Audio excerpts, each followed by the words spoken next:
The Rossi Garden. That's all I'm saying. That's all I'm saying. So listen, we have some special guests here today. This is a pretty special show. And hold on one second. Honored to have them on. Very excited. Very excited. And they're wide awake too. This is pretty cool stuff. So yeah, let's get them in the room, and then I'll give them the introduction that they deserve here. Let's see. Let's see. They went sideways again on us. No, sideways. Oh What happened? Come on, mates. Come on, mates. Seen that film Sideways, and then turn it back. Seen that film Sideways? Did it rotate that time? Now you're good. Yes. So, hey, good morning, guys. Hold on. I'm going to give you an introduction, and then I want to know what happened in that 3 minutes. Nothing. Absolutely nothing. We just watch it. It's a strange thing, I'll tell you. Ladies and gentlemen, I want to welcome some very special people to the show this morning. Traveling all the way from the UK to Nashville, Tennessee. What is this? This is bigger than the Beatles invasion, ladies and gentlemen. This is the biggest. This is the biggest thing that's happened on American soil in a long time, and I am excited. They're out in Nashville, Tennessee, and working with industry moguls. They've just not like as in today, but they've signed a deal to work with the AMG Group, which is a very well-known management group, managing artists like Brad Paisley's on that a list of clients that they manage. But they're in Nashville, Tennessee. Three brothers, right? Three brothers. Yeah. Talented brothers. From the UK. Thank you for that. Writing country music in Nashville, Tennessee. Yeah, it doesn't make any sense. Doesn't make any sense, but we're doing it. Brilliant. British born, Nashville made. Oh my gosh. She's in the thingy. Let's welcome Nate, Mark, and Karen, and it's bass, right? Yes, yeah, bass fishing. Yeah. Okay. I want to make sure it wasn't bass. Well, yeah, some people say it's the same spelling. All right, so we're meeting for the first time here. Okay, so which one is Nate? I am. It's me. Nate's in the middle. Okay, Mark. Yeah. Who's Mark? That would be. Yeah, it's me. I'm all confused. And obviously, the last one left is Karen. Who's the oldest out of the three of you? Have a guess. Yeah. The guy in the middle. Do you think it's probably the beard, right? Going away. And then the next would be the middle child syndrome. Then you've got the young one. Now listen, being the oldest, okay, was it hard to keep this trio together to this point so far? Is that your job? Oh yes, full-time job. Yeah. Yeah. No, I do end up having to drag them to places that they probably don't want to go. You go, let's play this song, let's do this. But we all do it together. We've been doing it for over 20 years since we were very small children. So it's not something like that's hard for any of us. Really. Yeah. It's quite natural these days. Yeah, but as the eldest, though, I kind of musical MD the whole thing. Yeah, if you want to put it that way, definitely. That's awesome. And you guys still get along? Yeah, we do. So far. No, you can tell. We do. Give us another 20 years and we'll ask that again. As he gets his brother in a headlock. Between the three of us, you do get a little bit misinformed sometimes. Yeah. So, where is he? Is he in the toilet? Yeah, right. I have to tell you, I'm fascinated by this story. I really am. It's not every day. And we've had quite a few Nashville artists on the show. I spent a little time out in Nashville myself and have met a lot of people in Nashville, but I have to tell you, I have never met three brothers that were British, right? And it's the Nashville invasion of making country music. It's definitely very unique. Are you finding it to be easy, or is there a lot of resistance?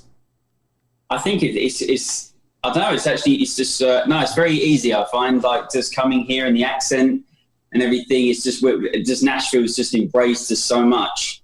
Like, you know, even Uber drivers know who we are. Like, you just float around town for a couple of years, you get in the car, like in someone's Uber, and then you start talking, and they go, "Hang on, are you those three brothers from London?" You're like, "Yes." How did you do that? The energy's already up. Right. It's good. That But musically, yeah, we're kind of like, we don't feel like we're competing. Like, we got our own kind of thing going on with the harmonies, so it kind of like, it's cool to come here and bring a new kind of sound, a little bit of our own. Yeah, because like our parents would like show us a lot of country music, like as kids in the car. You know, you get the old cassette tapes, and they would be in there to Hal County, to George Strait, Dolly Parton, and all that stuff. Just like and Crosby, Stills, and Nash. It's all tattooed on this subconscious. Yeah, since we young, were brought up on a lot of American music. We never ever listened to British music, really. Yeah. So it's kind of ingrained in our heads. So we're a little bit of an 80s kind of, you know, fan. Yeah, always loved 80s rock as well. Right. That kind of thing. So who won? Because you know, you mentioned Crosby, Stills, and Nash, and like the British rock scene as well. Yes. Who won the guitar contest at 11 years old? Oh, yeah. I know, I could tell you. 11 years old. You were. I do my research. Yes, you did. I know. So you were 11 years old, and I just want to make mention for our viewing audience. The judges were Eric Clapton, Stephen Vai, and Brian May, right? Yeah. At 11 years old, did you even know who Queen was? I wasn't really informed. I knew Joe Satriani before I knew Queen. You know, Steve Vai and Alan Holdsworth and all the sort of the obscure cats. You know, I got into those at a young age because my Guthrie Govan from Asia and Aristocrats at the moment. He was okay. At the time, he was like a great hippie guy that led me down that road of music, and it was a great journey. So I won the Guitarist of the Year when he helped me write my own song that year, and I won it, and it just took me by surprise really, and I won a Strat, and Hank Marvin as well came up and gave me the prize. It kind of got stolen backstage, but yes. Some roadie came backstage and he went, "I'll take that guitar from you, little boy, and you'll get it on the way out." And he never saw it again. It's my first taste of the sort of, music industry, the bad side. Yeah. That's funny. He never saw it again. He goes, I never saw that thing again. But it was Spinal Tap. Yeah, it was Spinal Tap. I think I got a really cheap one in a box years later from somewhere. Yeah, right. They gave you the pink guitar. It's rubbish. I'll get that guitar back. They let you take home the pink Squire, right? No, it was exactly. It was flamingo pink. Yeah, it wasn't even a Strat. So I watched a quick excerpt from the. I don't know if it was the actual contest of winning the contest, but you were shredding the guitar. You were doing like Steve Vai style shredding. Yeah. You weren't. Well, at the time, I wrote a song called. Pardon the name of it, but my dad had a brother called Stephen, and he called it Stephen's Wood, and I was like, okay, but it was obviously very innocently done, but because he used to go to the woods when he was younger. But it's got nothing to do with his wood piece. Well, that's what I mean. So the song was very Steve Vai-ish. It had lots of stuff. So I've gone around the vertical rise, the vertical bush. Sorry, we've gone off tangent here, big time. Sorry. Wow, man. What was the question? What was the question? I have no idea. I'm already lost, and we're only 5 minutes into this thing. I'm sorry. Let's go to the next question. No, all right, wait. All right, so the next question is this: do you guys always have this much energy at 7 o'clock in the morning? Oh my God! I would say we do. Yeah, it's like any time. Yeah, when things kick off, you just like, right, here we go. I don't know where it comes from, mate. Honestly, it comes through the TV. Now, Essex County cup of tea. Yeah. It's the Queen's tea. That's what does it to us. It's the Queen. That's what she puts in it. Crank. Rebecca, go for it. You got to have a question in there for these guys. Go for it, Rebecca. Oh boy! Did I finish the guitar question? Moved on. No, I think you've answered it. in a roundabout way. I just wanted to know, like, what difference do you see from the UK to here musically? Oh, more collaboration here.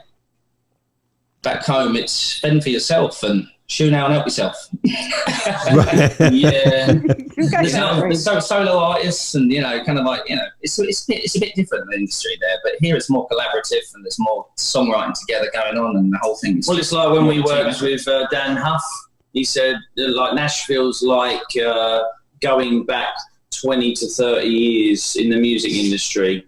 He goes, LA, London and New York have kind of lost their band vibe. Yeah. You know, so like London's very DJ orientated and or single artist people. So it's very X Factor.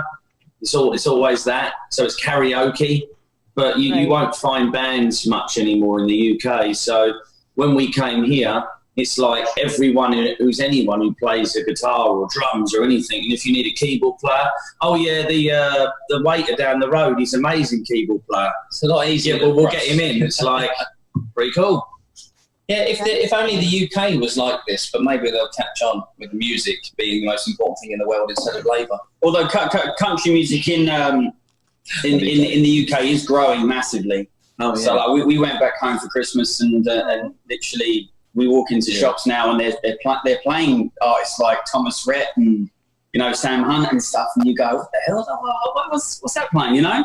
Yeah, it's weird to hear that over there. Yeah. Let me ask you something. In London, is music required right up until you graduate? Like, is it because you don't have to take music every single year of high school here in the U.S.? Oh, no, not at all. You choose if you want to do music or not. You do, okay. It's more of a passion, isn't it? But the music lessons in school, though, are so poo. It's unbelievable. They are a bit poo.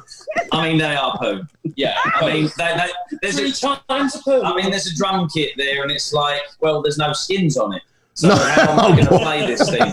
It's a display model. It doesn't matter. Just kind of, you know, just hit the whatever. Fashion for an hour. The keyboards were like missing keys, you know, Casio crap heaps. You know, you just go, this is not fun. No, I'm not doing music. I'll do geography. That's right, because mate, he's snotted on the keyboard. Yeah, for some reason, I always thought it was like mandatory to have to be in a music class. I always thought, and thank you for correcting me, that's why like so many greats came out of the area, you know. And I always thought, well, God, they have 12 years of music before they graduate, but I've been wrong all of these years.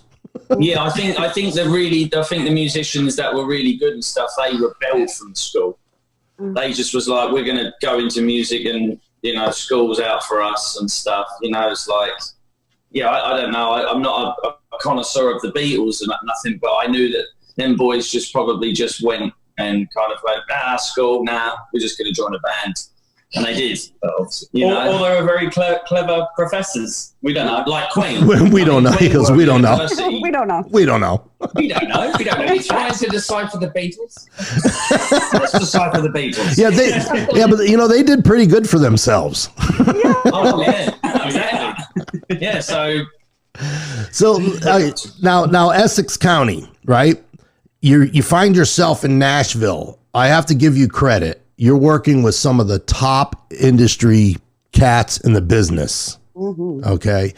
How did this happen? Did they find you, or did you go like down Music Row and knocking on doors saying, hey, Well, yeah, we've done the hustling as well as the sort of luck part. You know, we've kind of like ended up in Cracker Barrel singing to the whole restaurant, and matey's, you know, there works for BMI, and yeah, it works like that. It's been like a journey, man. Yeah. I mean, it's like, obviously one of the biggest things that we came here and did. It was like, well, it's funny actually. We ended up getting a job on a cruise ship about 5 years ago. Okay. And we've been in the music industry our entire lives, but we were kind of going, it's draining on us now. We can't follow our dreams much anymore. We just need a paying gig. So we went on a cruise ship, the Disney cruise ship actually. And it was pretty cool, you know. We just played music every day, and you know, ate all the food on the ship, and just did what we did. And there was two people on holiday, and she went, "No offense, but why are you on the ship? You should be in Nashville kicking butt." And it was like, thank you very much. I was like, but we don't know how to get there. And she goes, well, me and my husband, you know, if you come and stay with us, we'll take you to Nashville. And I was like, and we were just very like, oh, I don't know, shall we? Then I can't keep following this again. Because the Disney cruise ship on the wall, it said, don't fraternize with the guests. Right. But we did. Breaking the rules. And we went home with them. Yeah, we went home with them, yeah. So we went home, well, we basically flew to their house and stuff, and then a few days later, we all drove from Indiana to Nashville, and I think I had one friend in Nashville, his name's Harry, and he worked a lot down the Blackbird Studios, really famous studios here. Is that John? Is that John McBride? Is that John McBride's studio? Yeah, that's it. Yeah. So John McBride was actually the first person to hear us here in Nashville. So we went in. He called John McBride in. We played a bunch of songs to John. John was like, "1 second." So he brings his friend in, who's Dan Huff, who's one of the best guitarists on the planet, and we were all Dan Huff fans anyway. So, oh my God, Dan Huff's walked in. Right. So Dan's like, I've got 10 minutes. Quick, make it quick. I was like, okay, nice to meet you. Let's go. So we just started playing again. And he was just, he said the same thing. He went, so you're telling me 3 British guys singing country music like that? And we went, yep, I guess. Like that. And he went, let's start making music then. So within a matter of weeks, we did a whole EP with Dan Huff, the Blackbird Studios, and that was our first real, introduction to Nashville. Yeah. I have to ask you this. You didn't happen to meet an engineer by the name of Nick Lazzaro, did you, by any chance? Oh, I don't know. Well, so I've heard his name, but I don't know. Yeah, that's all right. Nick Lazzaro, we're from, I'm in Raleigh, North Carolina, and Rebecca's in Johnstown, New York, but we're both from Amsterdam, New York. And Nick Lazzaro is from Amsterdam, New York, and the last I heard, he was one of the engineers at Blackbird Studio. That's why I knew it was John McBride's studio. Yeah, I'm good friends with his dad. But anyway, it's here nor there. His name is Nick Lazzaro. I don't know if he's still there or not. Did he do James Bay? I'm really not too sure. It was a couple of years ago, but I remember his dad telling me that his son called him up. Beck, I don't know. Do you know Jeff Lazzaro? Yes. Yeah. So his son called him up and was like, "Hey, Dad, you ever hear this guy Vince Gill?" and Nick was a heavy metal guy, like all the way. Yeah. So when I heard he was in Nashville and working in a Nashville studio, I thought it was kind of interesting. Now, you guys have gone through a little rock and roll phase, right? At one point, didn't you do something in Germany so there was metal album, yeah. We were very young. Yeah, we had such a journey with growing up with listening to music because we've had a friend that sort of turned. You've heard so many record collections in your life. I have suitcases, massive suitcase just filled with like really rare AOR rock and like hard rock and all kinds of stuff, you know. You know, it's like a sponge. When you're a young age listening to that music, it all goes in somehow and churns out some other way. Yeah. So we ended up, it was a random call really. This guy from Germany, he did What Is Love by Hathaway. Yeah. Remember that song? Yes, I do. So it was like a dance track, and you know, he'd always done dance music. And he basically, I don't know how we got this call. He ended up getting us on the flight out to Cologne in Germany. We went to his studio, and it was a beautiful studio. It was awesome. It was like a space station. It was like something you've never seen before. It was weird. And we got there, and he goes, hi guys, I want to make rock music. I am sick to death of the dancing music. I hate it. I've done it. I've been there. I don't know what kind of accent that is. It's kind of Scottish. Yeah. You're doing a good job. No, keep going. Yeah. So you guys, I want to make heavy metals. And we're like, okay, then we'll try our best like that. So we went into this big room, and there was amps and drums and everything. And it was like, well, I guess we just turn it to 11 and just hit the drums harder. Yeah, we detuned to B. So we kind of experimented with this engineer, and it was just a mess around. Really, we just messed around. Yeah, made up riffs all over the place. But yeah, we were just like you know, making all this music, and it was just fun, really. It was just an experiment, really. It was like Dream Theater across something else. But I call it Rammstein meets the Jonas Brothers. Ooh, I like that. Yeah, I mean, that's what it sounds like. It's crazy. But this engineer was like, he was awesome. He knew exactly what he was doing. And it was a privilege to work with the guy. Yeah. But yeah, I mean, we ended up making this stuff, and the head guy, obviously, this guy, you know, had a way dance, man. He had like, I love it. Everything about it, I love it. He goes, I'm going to sign you. So he goes, now here's the contract, and he puts the contract in front of us like that, and we're looking through it and going, you haven't got one in English, have you, matey? No, sir. It was all in German. I'm going, are you serious? He goes, never mind this, never mind. It's at the bottom there, you just sign the bottom. Oh. I'm going, it's like Willy Wonka. No, you can sign your bottom. I'm going, we can't sign this, it's in German. I'm going, so the whole thing fell to bits. Like, I was like, nah. But we still got the tracks and that, and it was like quite funny, you know, to have done it. Yeah, what a story you guys have. What an experience. So here's what I want to do. I want to play a song, okay? Yes. Which amazes me because it always cracks me up when British singers, the minute they start singing, the accent's gone. Yeah. Like all of a sudden you sound country. What the heck? You went from London to Nashville. It's a weird one. It's literally the way you say words, I think. It's your diction. Yeah. Because when we hear an American song, you know, you say, rolling on the river. Yeah. Rolling on the river. Yeah, if you said it like that, it would be like Essex all of a sudden. So we don't sing it like that, yeah. I don't know. No, rolling on the river. He's rolling on the river, this kid. This kid. Go ahead, Beck. You had something, Rebecca? I'm just trying to prove the theory out. I think it's just like influence growing up and what you, like you said, you're a sponge as a kid and you're just hearing that, how it's sung on all these records, and you just try and like imitate it, you know, and it's just stuck. Yeah, that's pretty cool. You guys are the best. When we sometimes years ago when we did a lot of cover stuff, we did a lot of covers. So I did a lot of English sounding voices like the Arctic Monkeys and just mucked around with stuff. Like David Coverdale, Whitesnake used to sound a little bit English when he sounded. Yes, that is correct. Rebecca, what were you going to say? Now, Essex County, you named it after where you grew up. Is that correct? Yes. Yeah, that's where we're from. Love that. Yeah, cool. Thank you. So so the first song I'm going to play is So Good. Oh, it's so good. It's so good. It's great. Great name for a song. It's so good. Literally, it is so good.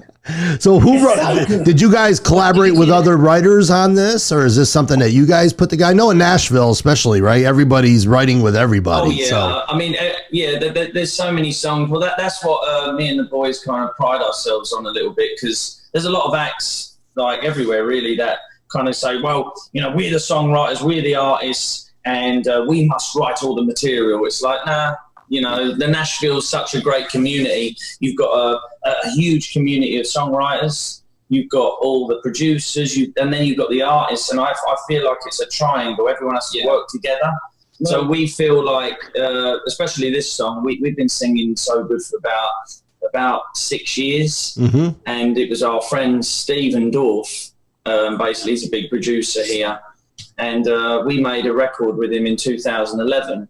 And we got to make really good friends with his son, Andrew Dorff.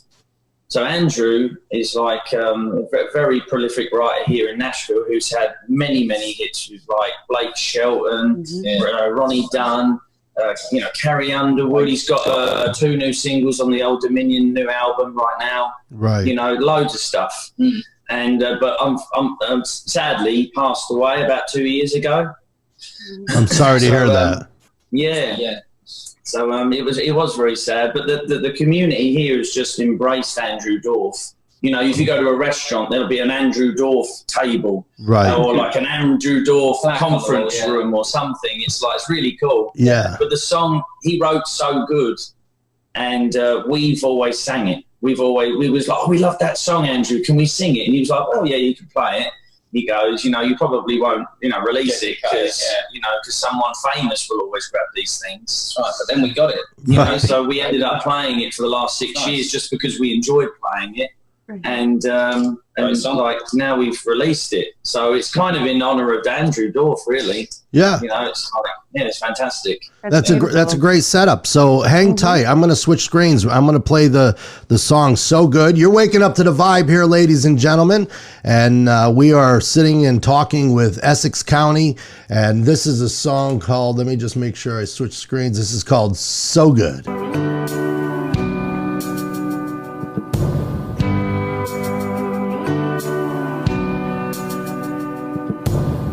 Why am I so good at flicking ashes? An ordering one too many rounds. Why am I so good at kissing drunk girls and shutting the bar down? Why am I so good at driving too fast? Why am I so good at running away? Why am I so good at knowing where I should go, going the other way?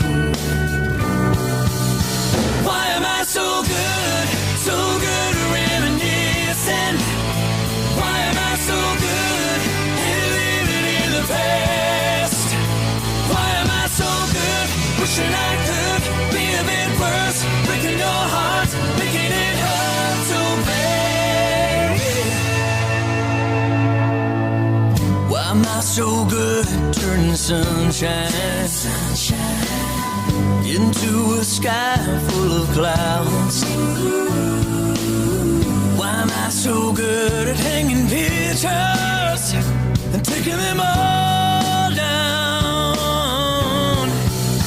Why am I so good at reminiscing? Why am I so good at living in the past? Why am I so good, wishing I could be a bit worse, breaking your heart, making it hurt so bad? Why am I so good? Oh yeah. Ooh, why am I so good?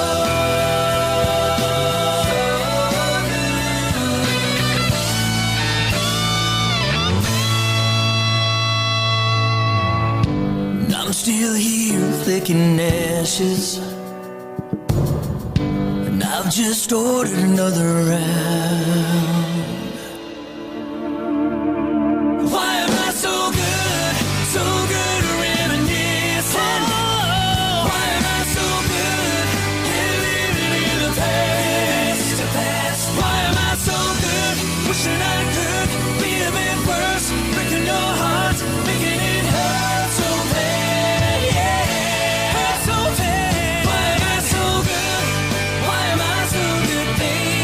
Oh yeah. Why am I so good?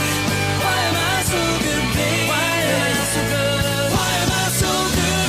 Wishing I could be a bit worse, breaking your heart, making it hurt so bad. Why am I so good? Why am I so good?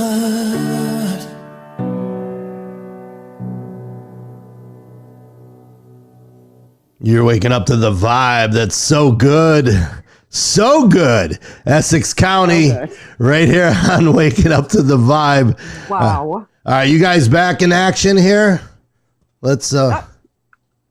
I did. There we go. There you go. Beautiful. Hey, man, that's a fantastic production on that song. Yes. Thank you to the great Ron Fair for that one. Great vocal sound, yeah. Yeah, no, it sounded excellent. You know what's funny? I got hung up on the verse, "Why am I so good at living in the past?" I'm like, how many people can say that? A lot, right? That's it. I know. It's relatable. It really is relatable. So where are we today, guys? What are we working on today? If I'm not mistaken, I don't know. I probably should ask for permission to say this. Yeah. Are you guys dropping a new video today? Is it today? Yeah, 11/11 comes out. 11/11. Oh right, yeah. So it's kind of been moving so fast, you know, because we yesterday we was rehearsing with the full band, and then the day before that we were recording a new video down in the bars in Nashville for another song that's going to come out. And so yeah, like 11/11 comes out today, the video, and then Friday it comes out on all the digital platforms. Beautiful. I hope I didn't. I hope I didn't like blow your cover. No, I don't have it. Blow away, matey. I already knew about it. Yeah. So You knew about it. You knew it before we did. hey, we're doing a good job over here. We're gonna let you guys know where you have to go this week. You have a few interviews set up here. Okay. Let us know what's happening tomorrow. That would be great. Please. So listen, I want to ask you something though. You know, we're in a day and an age where, you know, you've got The Voice, you have American Idol, right? Now, three brothers, and let me remind our viewers, I'm speaking with the Bass brothers from the UK, who are now cutting records in Nashville, Tennessee. You guys have been on the country charts now since April, I believe, the CMT's top 10 chart, right? That's pretty awesome. Yeah. What do you think of you know, these shows like The Voice and American Idol, now the new, you know, the latest Songland? I mean, are you a fan? All right. I'm not either. Well, The Voice. No comment. The Voice is probably the best platform. The Voice seems to be a better show, but the aftercare is awful. It's like, you know, oh yeah, you're going to be the biggest thing on the planet. Oh, we can't wait for everyone to hear you. And then you go, tumbleweeds. Where do they go? Where are they now? Yeah. Yeah, it's like it's sad, you know, because like, you know, we've got so many friends that have done these talent competitions and that, and they get signed up for like 5-6 years in an agreement. And yeah, but because you went on the show, you can't go out now and like find a deal. No one can manage you, or no one can sign you because you're tied into the show's contract. Yeah. You know, and it's like, you know, you're just being used for TV purposes. And That's right. Like, but, you know, we've come from a background of actually playing like, you know, instruments and writing songs with our mum and stuff. You know, it's like, so when you go on a talent competition, I've always just seen it as a glorified karaoke. Yeah, you know, I'm with you. I'm with you 100%. I like watching The Voice is really the only one that I'll watch. And I like watching it for the talent because there's amazing talent on there. But I'm glad I wanted your perspective of, you know, coming over from another country, landing in Nashville, and then turning the TV on and seeing this show. I'm glad you gave the answer that you gave. I really am. I was testing you, man. We're not frightened to say it's a sugar-coated dictatorship. So listen, you guys are big on harmonies, right? Three brothers, growing up together in the same household and singing harmony. You had to, and I know, you know, people, you've had Crosby, Stills and Nash brought up to you many times, I'm sure. I mean, whenever you think 3-part harmonies, Crosby, Stills and Nash. But I want to mention a different group that I think is one of the best harmony groups ever to put out a record is the Eagles. Are you guys fans of the Eagles? Oh yeah. We do Eagles covers. Yeah, we do. Yeah, we love them. Yeah, we really do love them. Yeah, I guess that's kind of that's kind of the road we're going down with the harmonies and stuff. So sort of relaxed. Yeah, that's like a lot of people will hear us here and they'll say, well, you know, it's like you guys like Rascal Flatts meets the Eagles. So, yeah, it's very similar. You know, so between those two bands, I mean, it's like wow, really? You know, it's not even like we planned on doing that. It's just as soon as you put the fifth harmony in, then it just turns into this thing. Right. Yeah. Right. Well, I think, you know, you've got so many unique elements going on. One, you're three brothers, right? 2, you're doing harmonies. 3, you're from another country. Then you land in Nashville, right? So I think you are so positioned to do some amazing, like, I'm excited that you're on our show because I know we might not be able to book you next year. Yeah, we will. We'll come back. Don't forget the Disney cruise, Joe. That's right. Oh yeah, I wanted to ask you guys about the Disney cruise. Please tell me you weren't in costume. Yes, we were. I was Mickey Mouse. I insisted. We were still a band. We were a band that played in all like with the bars, the bar stage, and then you playing like the big stage, and you'd move around the stage, and then you go up to the deck of the swimming pool with all the kids and everything in the heat, and you'd play and sweat in the heat. It was quite funny though, because you'd have to have like lessons, and we've all got like Disney certificates for each thing that you have to do. It's like actually you go to school on the ship. Like, really? So you get up in the morning from 7 till about 3 o'clock. And it's schooling on the whole Disney thing. And they asked a question once. They went, right, so how many Mickey Mouses are there on the ship? And we went, what? I think there's about 8 of them. And they went, wrong answer. There's only ever one. And I went, yeah, but we've seen one over there and then there's one over there. And he goes, I know you have. He goes, but there's only ever one, isn't there? Is there? Okay. Yeah. The other 7 were the drunk patrons that were like. I mean, I was questioned in class once, and it's very strict officers, and like literally, if you get a question wrong, they send you back to class. It never ends. It's quite intense. And serious? Everyone really is scared of answering the wrong question, and this officer turns to me in class, and he's like, "So how many life rafts do we have?" Like that, and I went, hopefully enough for all of us, otherwise we're done. And he couldn't argue with that. That's a great answer. That was a fantastic answer. Hopefully it's enough. Great fun. We dance like silly all the time. That's great. Wow, great answer. So listen, I watched last month. I love documentaries, and although I'm beyond the age of listening to the Jonas Brothers, I watched the Jonas Brothers documentary, okay? And I found it to be interesting. And the only reason I'm bringing this up is because you're 3 brothers. And, you know, whether you're the Jackson 5, right? The music industry plays a role. And I'm not putting you in the same bucket as the Jonas Brothers, so please don't take it as such. I have a great deal of respect for anybody who's successful in the music business because it's a tough business. But what really caught my attention in that documentary is how the music industry separated them for a little while as brothers. It was heartbreaking. I was like, wow, man. Yeah. And now they're back together and they're redoing things, and they have kids and they have families. They've grown up. They've matured, right? Yeah. Do you guys ever along your journey have any type of tension that you could feel? Oh my gosh, you know, brothers first, right? Oh yeah, completely. Yeah, I mean, we this is what we live for. I mean, we've never really. I mean, there's been some moments where things have got really hard. You know, just from a financial point of view, you can't keep playing music if you can't get paid for it.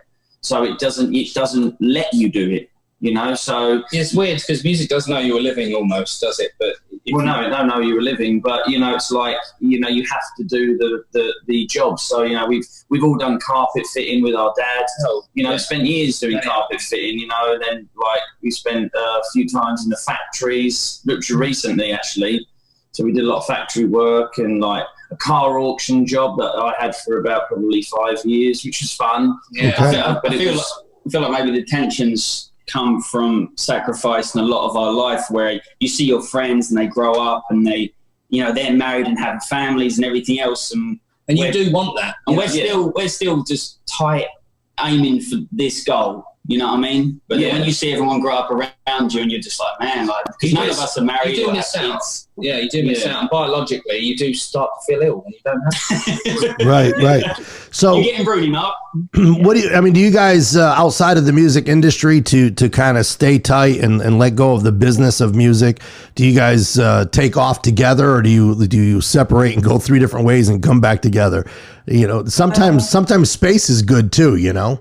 Oh yeah. Oh sure, yeah. Yeah, I mean, well, the times we've gone home from Nashville, we like, you know, Kieran will like sometimes stay with his mate, and I'll stay with my dentist, Ravi, does my teeth at the same time. You know, so yeah. Well, I mean, we do have that separation. have that separation stuff, but we'll always make sure that maybe, 2 to 3 times a week we always get together, and we'll always rehearse the music and run through the music and stuff. Yeah. But we can't, because it's a lot of work, to put this kind of harmonies and the music together and stuff. I mean that is a full-time job, and you don't want to lose that. Right. Good. That's good to hear, because it kind of like digging a hole is more physical, but like harmonies and working music out is mentally draining. Oh, it's mentally. So it's kind of just as hard as digging a hole. Right. Yeah. Sorry about this. Go on. Sorry, mate. No, that was a good answer. When I see family businesses, okay, and it's a business. It can sometimes, it doesn't matter if you're a family in the carpet business, or if you're a family in the car dealership business, or you're a family in the music business. It can really weigh on you, So so it's good. A lot of families are still not together. This is the shocking thing. Yeah.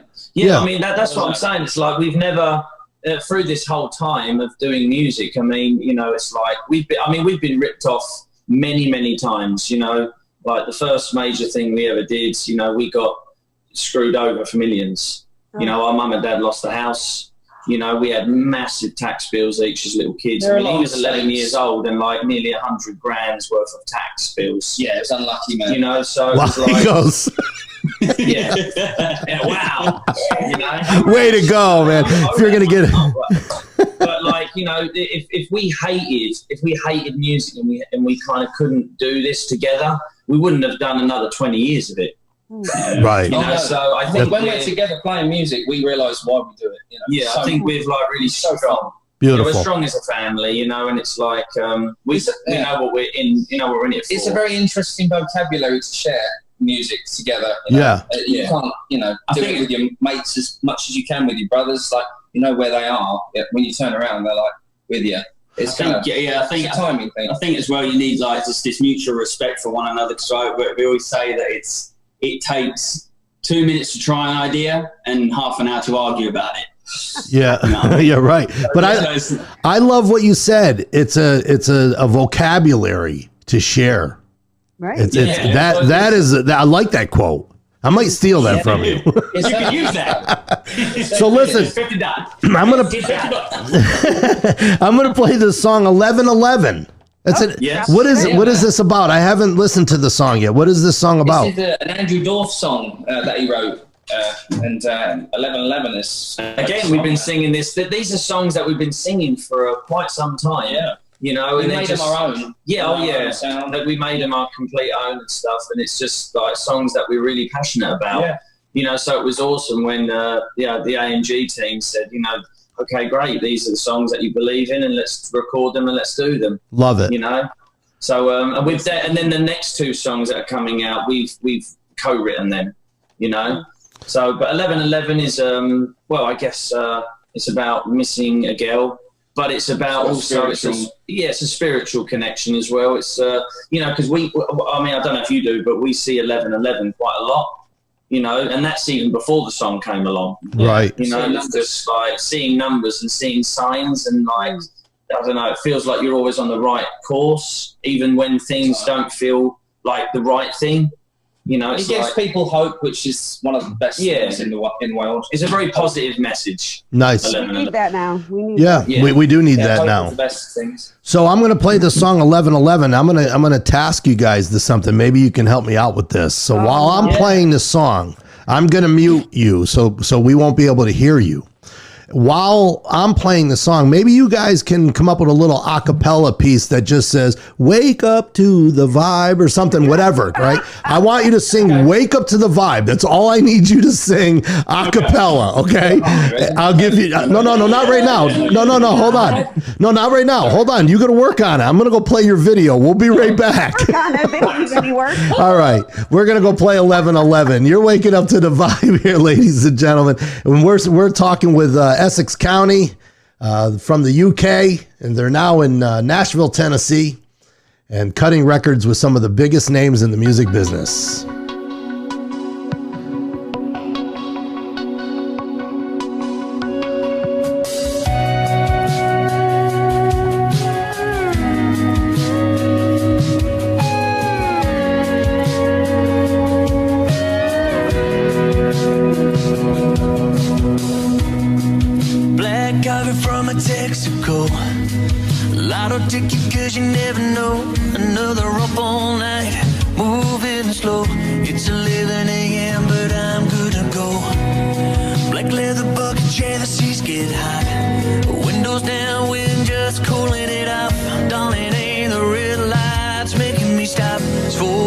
on a dashboard clock. It's 11:11 and I can't help make a wish. I wish you wouldn't have left, no, not the way that you did. Why the hell did I say things that I didn't mean? Why did I say you were everything, everything? 11:11, I hope it's there on your phone. I hope you're thinking of me and you hate being alone like I do. I hope you miss me like I miss you. It's 11:11. It's 12, 1, 2, 3, 4, 5. Then it's 2 for 1 with the guys. Sunsets in a white star start to rise. It's gonna be a good, good night, yeah. Then it's 10 o'clock and we're all paid. We all go our own separate ways. I turn the key, little bit dazed, right there on the microwave. It's 11:11 and I can't help make a wish. I wish you wouldn't have left, no, not the way that you did. Why the hell did I say things that I didn't mean? Why did I say you were everything, everything? 11:11, I hope it's there on your phone. I hope you're thinking of me and you hate being alone like I do. I hope you miss me like I miss you. It's 11:11. It's 11:11. It's 11:11. Oh yeah. It's 11:11 and I can still make a wish. I wish you wouldn't have left. No, not the way that you did. Oh, it's 11:11 and I can never make a wish. I wish you wouldn't have left. No, not the way that you did. Why the hell did I say things that I didn't mean? Why didn't I say you were everything, everything? 11:11, I hope it's there on your phone. I hope you're thinking of me and you hate being alone like I do. I hope you miss me like I miss you.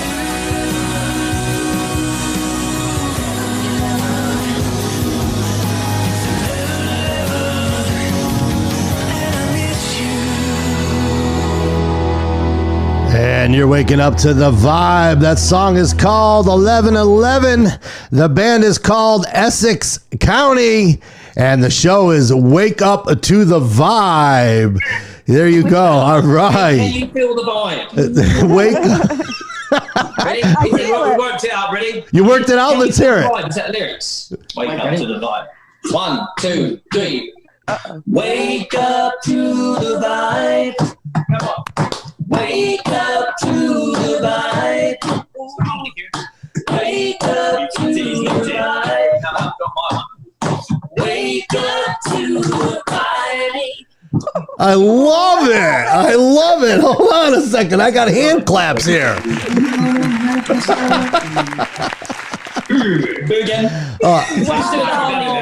No. I forgot my harmony. What is it? Go for it. 1, 2, 3, 4. Wake up to the vibe. It's 7 in the morning. I can't do it. Listen, I'm impressed that you even went for it, okay? Thank you. We could actually sing you a little bit of a cappella something. We'll try it this time. Yeah, go ahead. When we go into a Cracker Barrel or anywhere, we always do this. Give me your Cracker Barrel shot here. Here we go. Yeah, this is our shot. I don't know if I can reach these notes. Bring in the biscuits.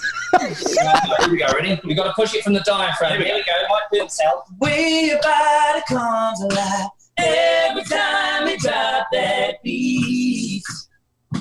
Oh, baby. Makes me wanna take the song and keep it playing on repeat. Whoa, yeah. You got the bounce and you got the swagger. Curves like Dolly, cool like the Jagger. Talk and walk is what you know, yeah. You got that whole damn body rocking walls. Shake with the bass and drop it. Turn it up like an old set. Flip it on over, baby, play it again. And hip hop, rock and roll it right. Hop, girl, you know it's. You got me, baby, please don't stop. With the boom, ba boom, boom, ba boom, ba boom, boom, ba. Whoa. Whoa. Wow. That was better than I'll wake up to the vibe. Listen, that's how you have a cup of coffee in the morning, right there. Yes. Let me tell you. You guys are amazing. I know, I'm done too. Wow. Quick question. We have a question from the room. There's probably like a ton of them. A girl from where? They want to know, are you planning any tours when all of this is over with? Oh, Definitely. yeah. None at all. No, we're just going to keep doing live streams forever. In the kitchen. We need to see you in person. No, yeah. Oh, sorry. Oh, Yeah. absolutely. Oh, no, I'm looking Yeah, I forward mean, to we can't wait to get on that, you know? When it all Yeah. opens Wait. up, baby, we're on the first train to it. Yeah. So where do they live? In New York. Oh, we'd love to go to New York. Oh, we've never been to New York. I'd love to go. It's Ghostbuster City, man. Ghostbuster City. Ninja Turtles and the Ghostbusters. I mean, you can't get any better than that. Yeah, in the Cabbage Patch doll. That's it. Yes. That was a freaky looking thing, wasn't it? Yeah. They used to manufacture that in our hometown. Good kids that look like Dad, I sold it. Oh man! So listen, hey, that was fantastic. Thank you so much. guys are amazing. I want to ask you guys something. You know, musicians and bands, and as they climb the ladder of success, a lot of times they pour their hearts into a specific cause, right? Is there any charity or cause that you guys are pretty passionate about together or individually? Well, we've always been very passionate about animals. Yeah, Aw. like cats, dogs, any animals. It's just like, you know, animal cruelty and stuff like that. Just, yeah, that feels like it's, yeah, I think that's a thing. Dealt with. Yeah. Because when we moved in, well, we kind of moved in next door to this place in Nashville, and we've been around. So you see animals out back, just, you know, Mistreated and left out in the heat or the cold. You know, and like, so and then you have to call someone, and it's like, oh. yeah, But and then we go around the back of the fences, and it's like we throw food in the back. Right. You know, 'cause you think, yeah, but no. yeah. Do you like sausage? There you go. Do you like Cracker Barrel? Bit of whiskey. Do you like Cracker Barrel? It gobbles it all up. It's fine. That's It needs to great. be drunk. It's fed up. Well, I think it's important to be a part of a cause, right? You have to give back. Yeah. You have to give back. So it's good to hear that you guys are donating sausage over the fence. Sausage and whiskey. Sausage and whiskey. Hey, Don't put your sausage through the fence. It could be dangerous. that's awesome. That dog's got a taser. Well, listen, we're going to encourage everybody to make sure they download your music, add you to their playlist. You guys have been streamed over 500,000 times, right? I mean, the streaming's off the hook. In a very, very short time, which is awesome. Yes. Yeah, very cool. I can see why. Your music's fantastic, man. You're doing a great job. Thank you very much. Yeah. Thank you both. Yeah, so listen, thank you so much for joining us here on Wake Up to the Vibe. This was refreshing, and I'm going to take you up. You said it here that you'll come back. So next year, yes, I'm making the call. Yeah, we will. Special Next year. People, love you. Yeah. Thank you, Toby the donkey. I'm sad to go. I feel like I know you both. Yeah. Let's go for lunch. Glad to meet you in person. Listen, Yeah. a special thank you to Cindy Watts from the AMG group for helping us out and for putting this together. Really, make sure you pass that on to Thank you very Cindy. much. Thank you guys. Thank you. Great. She's waving. And you're beautiful, beautiful people. You guys Awesome, are. man. If I'm ever in Nashville, I'm looking you up. All right. Thanks, Thanks, guys. mate. See you soon. You guys have a good day. Bye, guys. Bye. Like that. Bye, Peace out, guys. Oh my gosh, you're waking up to the vibe. That's Essex Love County. them. Love Wow. them. Lots of energy, huh? Just love them. Oh my gosh. Imagine having breakfast with them every day, though. They'd be like, Breakfast. like just crushing it every day. I know. Oh my gosh. Great voices, great harmony voices. That a cappella piece was just beautiful.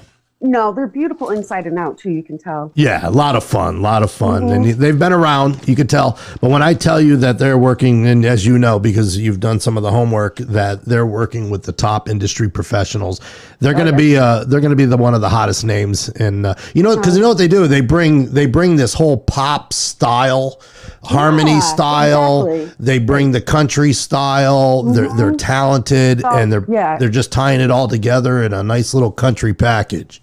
Yep. It's going to sell. It's going to sell big. I can see it. Is. Yeah. Anyway, tomorrow, don't forget, we have King Cedar tomorrow here on Wake Up to the Vibe. And make sure you get your craft cocktail game going on, because we're going to be having a contest on Monday with our craft cocktails. I'm not going to win that one. You're in, baby. You're waking up to the vibe. Rebecca, thank you so much for joining me this morning. All right. Bye, Vibers. Adios. I hope you have a great day.